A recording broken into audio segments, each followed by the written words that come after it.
Il passait ses journées à chasser le cliché qui, disait-il, exigeait beaucoup de patience.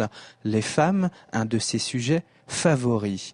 Constant Puyot, grand photographe de la fin du XIXe siècle, était un polytechnicien et militaire de carrière avant de devenir le principal théoricien du pictorialisme, premier mouvement artistique en photographie. Alors le pictorialisme est un mouvement qui s'était donné pour principal but de défendre la photo comme art, c'est-à-dire de vraiment élever l'art au niveau des beaux-arts, donc c'est-à-dire de la peinture, du dessin.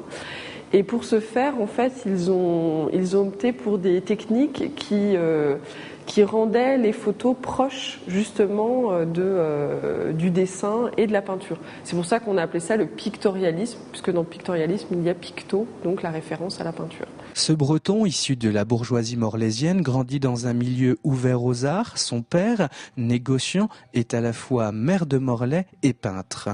Constant Puyot pratique simultanément la photo documentaire, anecdotique et la photographie d'art en s'efforçant de les montrer au plus grand nombre. Au XIXe siècle, on n'aurait jamais eu idée de faire des expositions artistiques de photos. Donc là, c'est vraiment le principal héritage de cette génération et en particulier de Constant Puyot. Il a écrit beaucoup de livres, il a publié beaucoup d'articles donc pour défendre la photographie, mais aussi des livres pédagogiques pour apprendre aux gens à faire de bonnes photos.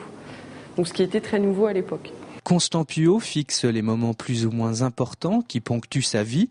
Amateur de randonnée, il sillonnera avec son appareil panoramique les villages de montagne et de bord de mer, de la Bretagne à l'Italie, en passant par la Suisse.